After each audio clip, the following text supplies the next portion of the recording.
This is Mindustry gameplay. Mindustry is a combination of a factory game and tower defense. This server, named Eviction, is a PvP game mode that twists the game a little bit to play kind of like a real-time strategy. But the main difference is that instead of micromanaging units, units are very stupid and difficult to control. You micromanage your base and your defenses. So the game I'm playing right here, I've set some limitations on myself where I'm only going to build schematics that use the 3 most basic resources. So it's all going to stay low tech: copper, lead, and silicon. So after I get 2 silicon factories set up, I'm just gonna keep spamming dagger factories. The daggers being the most basic tier 1 ground unit.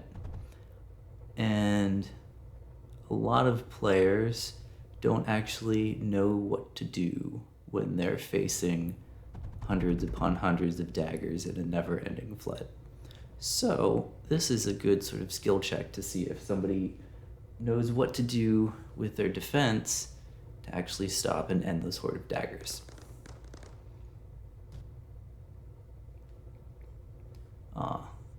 One of the first sort of server-specific tricks here. So this server is based on Hex game mode servers with a couple little changes. One of those changes is the way that Hex capturing works. So each player spawns with that nucleus and some things around it that are necessary, and they're surrounded by green NPC cores that are called from the Fallen team. The Fallen team is the team that a player gets moved to when they get eliminated, so they can still play the game some. This schematic here, this is my basic dagger factory with just copper, lead, and silicon. I'm going to make a lot of these, and I'm just going to keep doing it, and I'm going to fast forward through most of doing it because it gets real repetitive. The main thing you're looking for is a square patch of lead for those 4 drills next to some sand, and then you need at least 10 drills of coal nearby to put the feed into it. So this whole thing is fueled by finding big coal patches.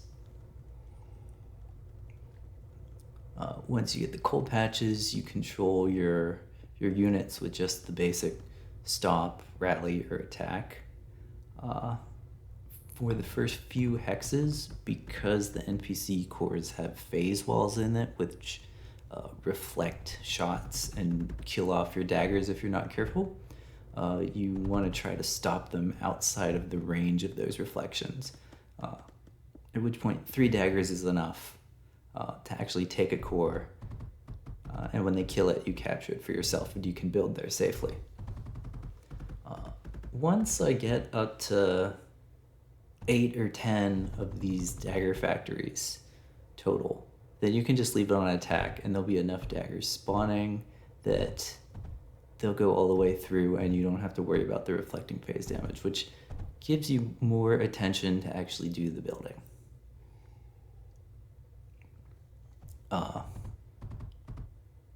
In a normal game where I'm not limiting myself to just the lowest tech stuff, there's a whole build order for working your way up through. You'd also have glass, titanium, Thor, air blast drills, and so on.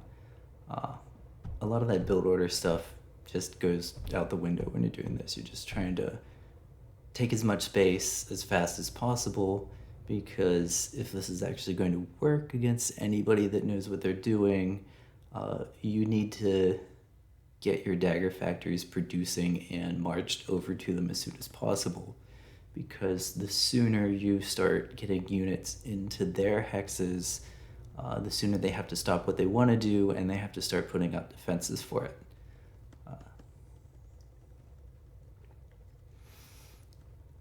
See, at this point I have enough critical mass that I can just leave it on attack and keep building factories. And that's what's gonna happen.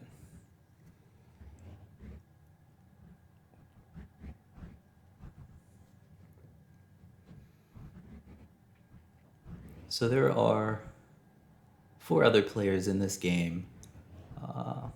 One of them is actually going to be able to stop these daggers. The others aren't.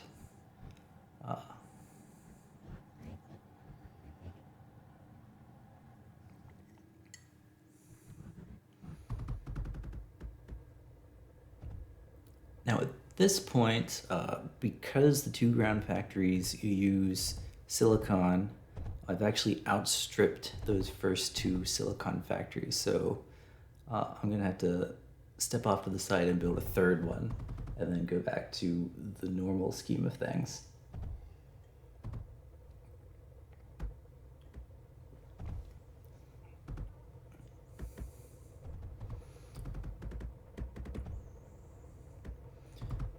Well, there's also interesting stuff to pay attention to as far as the unit behavior. So because you can't directly control any of the units on this server, you can't either take possession of them directly or rally them or use logic. Logic is banned. You have to know the AI tendencies, like daggers and ground units will take open ground paths to the nearest cores, while air units will fly directly to power generators, except for solar panels.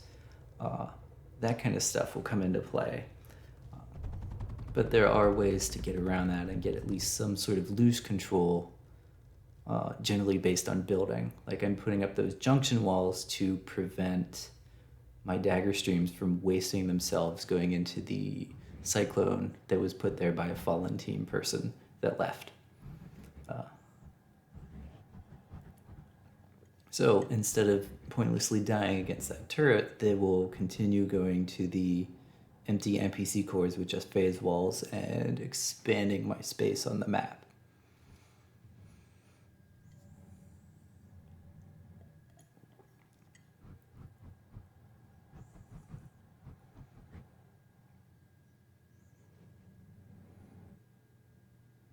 "28 factories.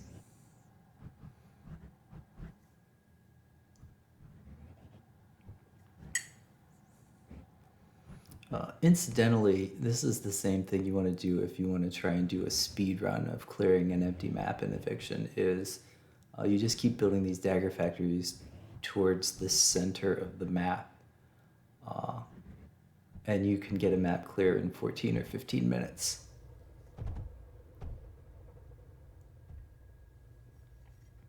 Now, if somebody's there and actually putting up defenses, that won't work at all, but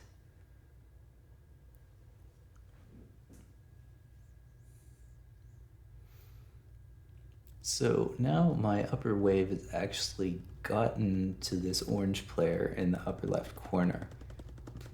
And I've got stuff starting to get into his base. But you can see those lancers there. He actually is already pretty much has all the parts understood to survive, which is you need to use area of effect ground turrets and try and line them up so that the dagger stream coming in will get hit by multiple shots. And once you get those in place, then it doesn't matter how many dagger factories I build, you'll be able to wipe out the whole line.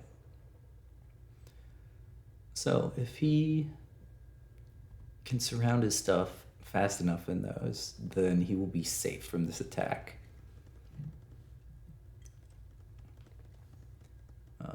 Here's an attempt to apply that, and he's not quite fast enough. So the mechanics about core capture on this server: you can't build in range of any cores that are not on your team, so that helps prevent building versus building, which is terrible and everyone despises it. And I did a lot of design on the plugin to make it less effective. when a core is destroyed, then a few seconds later, every building in that hex is also destroyed. And then a few seconds after that, the new hex is given to the player that had the most units in that hex and wasn't the original owner. So if two players are attacking a third player's hex, then the one that has the most units when it dies will be the one that gets the new core. Another mechanic that is very different from normal hex servers is that when you destroy a core, half of the units that are inside that core will be destroyed. And that is sort of to prevent this effect that I really despised on earlier servers, where the first person to get a big blob of zeniths automatically wins the game, because they'll just sweep through everything. But with this attrition built into conquering more space, you don't have to just have a big army, but you have to have big production to replace the things that get destroyed by the core explosions.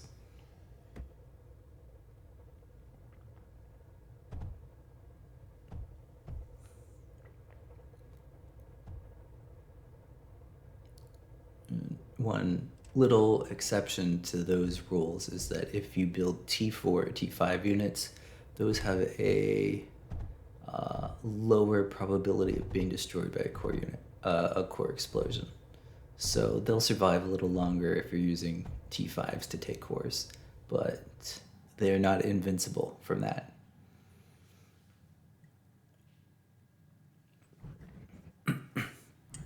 So yeah, constant unit stream still going to the upper left, and it's not actually taking those last two hexes he has. He's got enough lancers around, and he's also making his own dagger streams that he can at least trade space outside.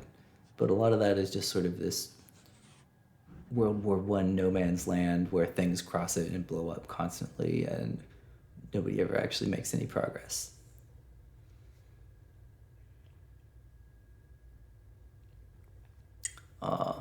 On the right middle, the blue player, he left a while ago, but he left some unit factories running and on attack. So if nobody else was here, that would eventually take the whole map. And taking the whole map is the win condition for the game.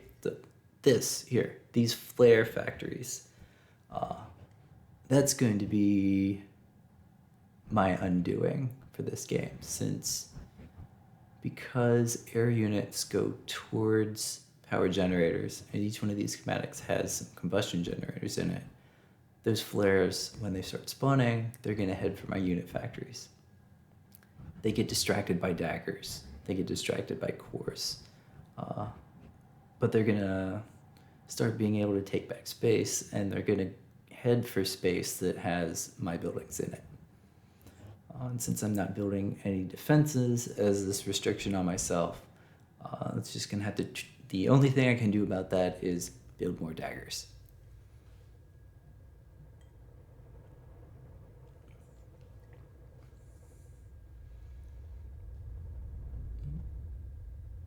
Not quite broken through there yet. So this middle space, that's good for building nice coal patches, but some of my factories are starting to catch on fire, to go down from the flare attacks. So I had built one different schematic, which was for a poly factory. In Eviction, if you're going to get more build speed, you need to have polys. Although the reason I want them here is that if I'm trading hexes back and forth that have factories in them, the polys have a rebuild feature that is automatic. So I don't have to pay attention to it if I retake a hex and they're going to try and rebuild the factory. So this is a mistake. I want to take these fallen cores so I can use that space to build more factories, but they've still got those platinum cyclones. The thing that I would need to do is run the fallen team out of Platinum, so that those empty out, and then the daggers can actually take those cores. But each time a player dies, the fallen team gets 1,000 more Platinum. So that's not really a thing, and I should have just left the dagger stream going north.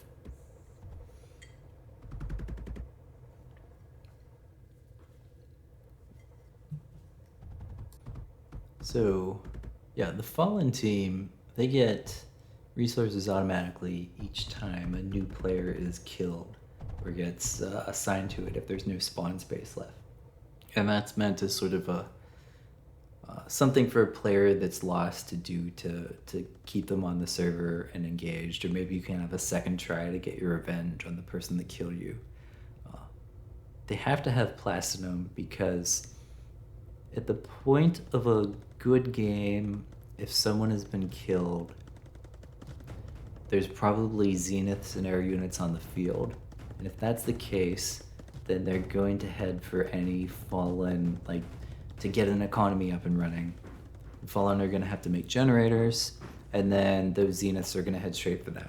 So you have to be able to build some defensive cyclones and have enough blast to give them ammo. Otherwise, the fallen team is just not viable.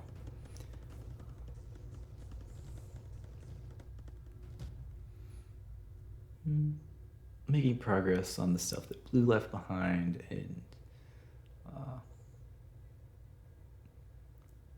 orange is inching ahead further while I continue making even more dagger factories.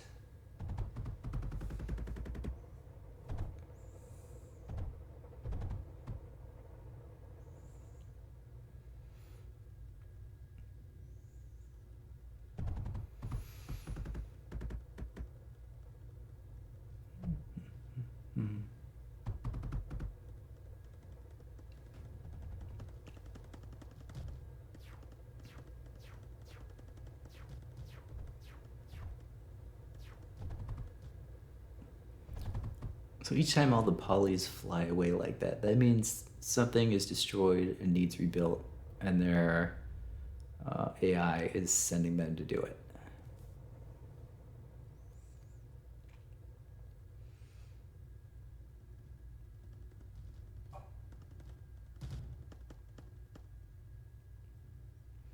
I've now decided that wasting these daggers down here is a bad idea, and I don't want to do it. Seal that back up. Building junction walls is pretty much the only option available to direct ground units left on attack.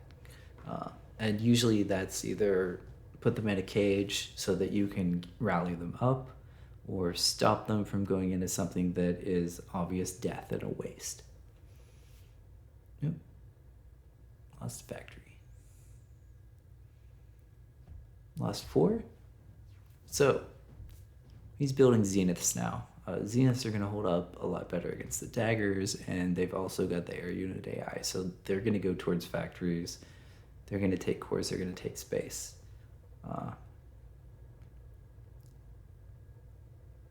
Knowing about the tendency of the air AI to head towards generators gives you a chance to limit the options of any opposing air units that are attacking. And the way you do that is you build bait generators. So if I want all of their air units to go into streams of daggers, or usually it's a fort, then you put bait generators in it, and the air units will head straight for that if it's closer than any other generators.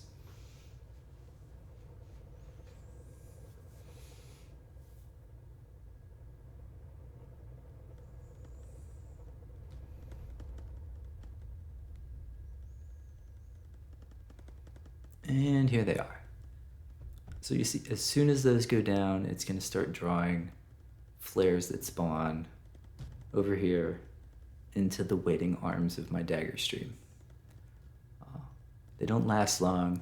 They need rebuilt, but it stops the air from heading for my factories.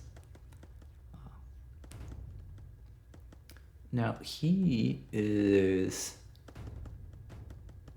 getting a good idea here to build defenses on a core. He's putting glass ammo in it, which isn't great, but it's enough against daggers. This particular fight is going to be real close, but he's going to pull it off with the help of some of his units that are immediately nearby.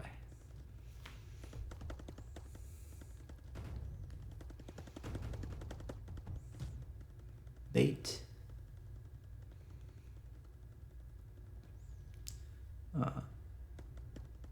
The bait generators, combined with the poly rebuilding behavior, tends to hold up a bit longer. Although you don't want the opposing ground forces to waste them.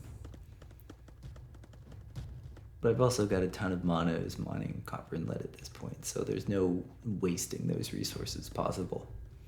82,000, 83,000.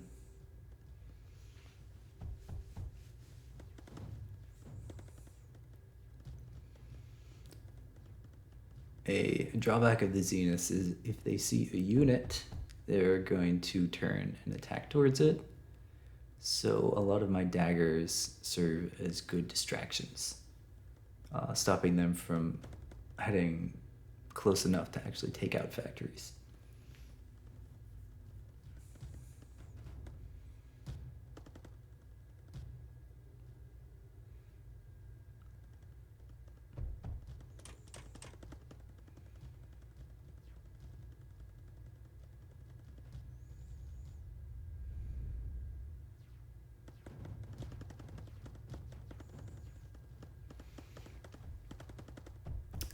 Yeah, the big draw of this game mode is there's a very high possible unit cap, so you can get really huge bases and armies, hundreds of units of all the different types. It plays a lot like the version 5 Mindustry hex servers used to.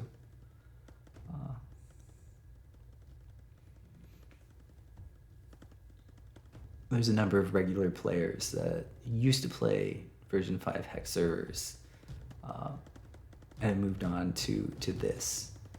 It's also quite different from current hex servers, which have a lot of characteristics that I am not a fan of. Like, you can build a Spectre within a range of a neighboring core with your starting resources, or you can string Lancers and do building versus building against anyone at any distance, because it's all open buildable space in between.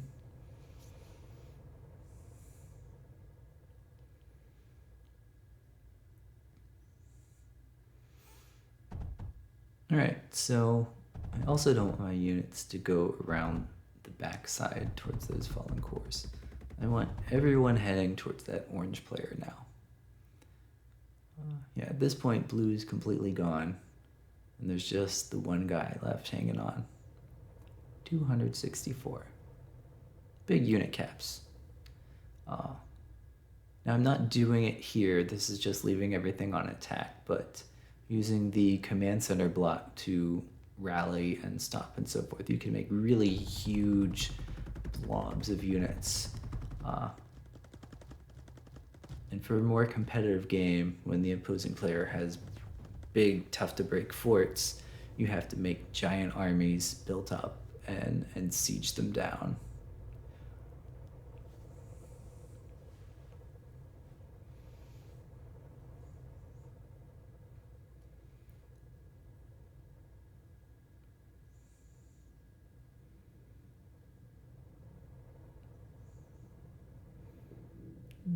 Yeah, let's rebuild this, sure.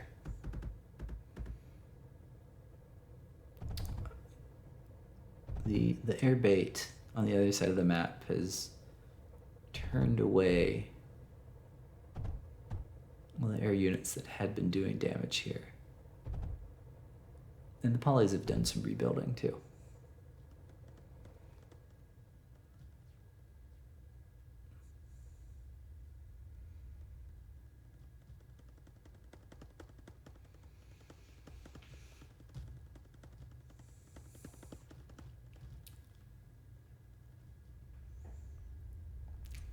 There's another spot where, if I could help it, I wouldn't want my daggers going into that set of cyclones, but because the turnover of the cores is happening so much over there, I can't build a wall and have it.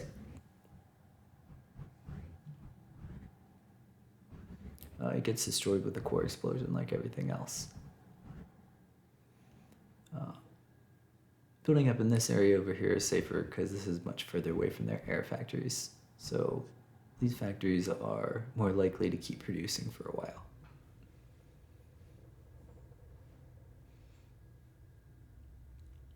As far as games go, I think this might be the most of those basic dagger factories I've ever put on a map.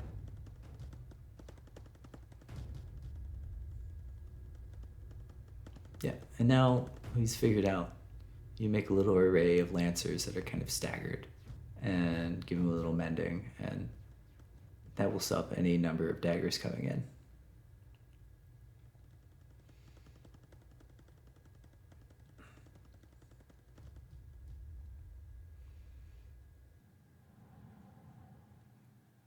Okay, more dagger factories.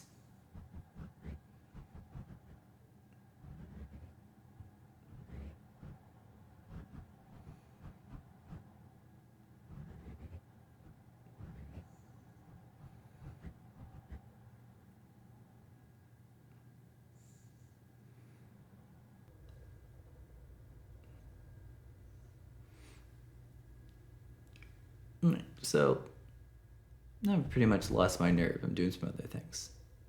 This one is a crawler factory. So it's the same as the dagger factories. It is self-powered with combustion generators. You just have to put enough coal into it. But these things need pretty much twice as much coal to operate as a single dagger factory. So the same amount of the double dagger factories. The reason I put that there, that's next to the fallen core, and I want to make at least some of the ammo wasting for the fallen team happening. If I was serious about that, I should have done it much earlier, but I'm running out of ideas here.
$307 daggers.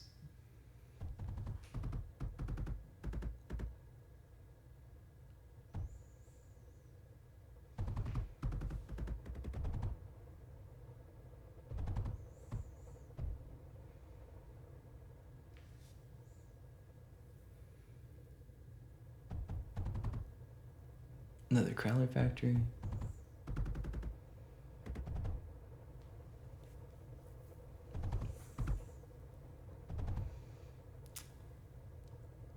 Yeah, in this situation, the crawlers will do even less than daggers, since the daggers can at least get some shots off before the lancers skewer them.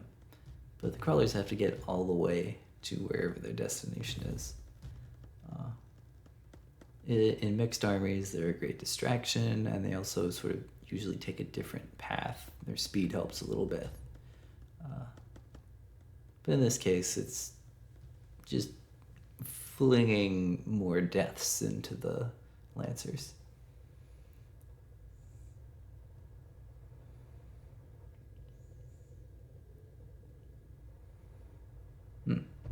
So now I've decided to put in some flares. So the expectation is that the air units will not be harmed by the lancers, and that'll give them something else to worry about. These things are even lower tech than the daggers, since you don't need silicon to build an air factory. We're putting in some flare factories.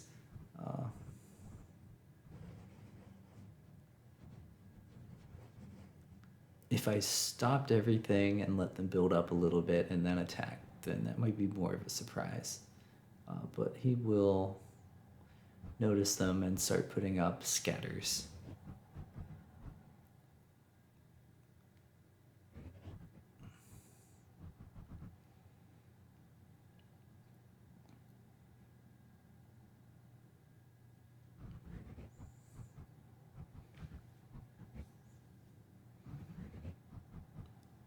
Another useful aspect of flares is that they're very good at distracting zeniths. Since the zeniths are slower, but they'll still turn around and try to chase them. So a stream of flares versus a stream of zeniths will actually end in a stalemate. Yeah. He's starting to build out further. So he is now taking ground that had been generally held by me and building in it. When you're playing in an actual game, if you kill a fort, take some territory, you generally want to put some defenses in it immediately to actually hold it. Units are not good for defense.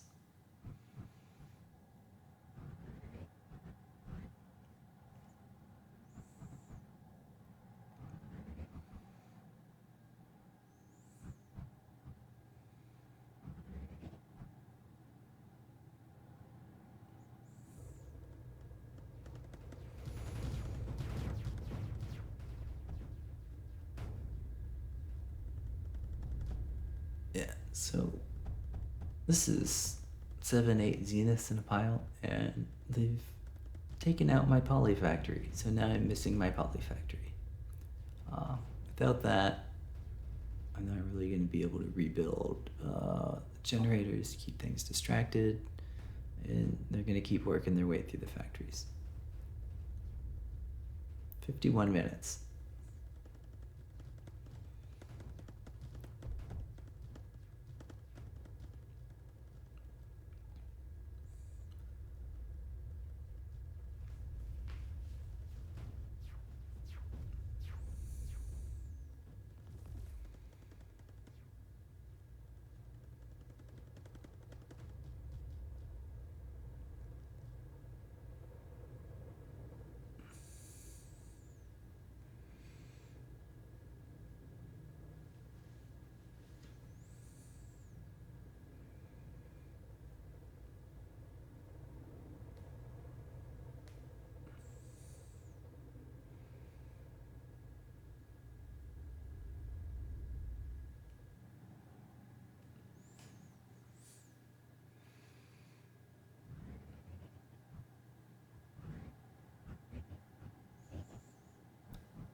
Alright, so I want to replace those poly factories. So I'm looking for big coal patches where the blue player had been, and put some of those up.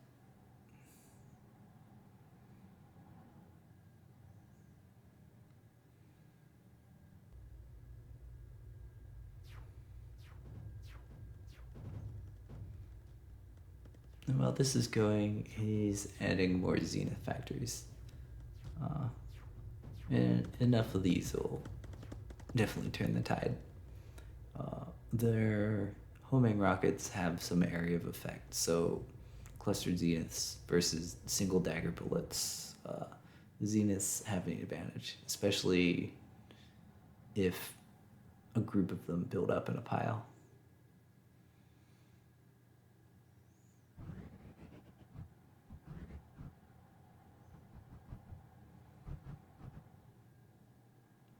More polys.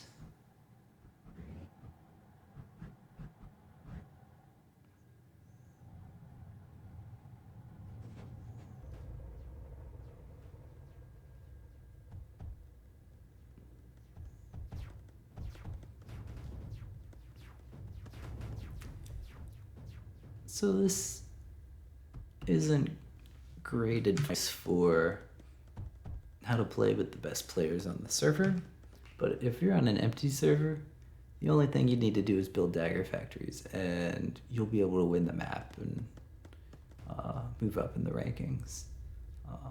And there are plenty of times where there are only players on the server that can't handle daggers, and just building dagger factories will win the game just fine. It's a good starting point.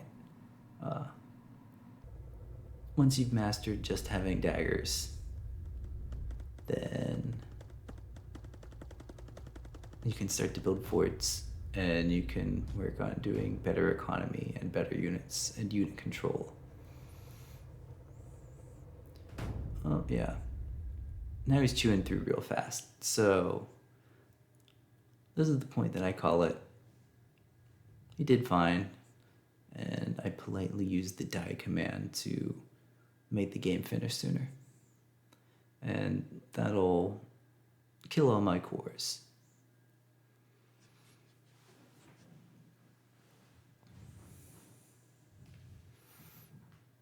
That was a copper tier game, so he'll get progress towards the next rank for that. So every player, the first time they join the server, is scrap tier. You win one game against anyone or nobody. Just clear the map yourself the entire time. And you become a copper rank player. Then you have to win games against other copper players to total 20 total, 5% each one you beat, and that'll get you to lead, and then 20 more defeats at the same lead or better will get you up to titanium, and so on up to platinum and surge. And that's how the sort of player skill ranking goes.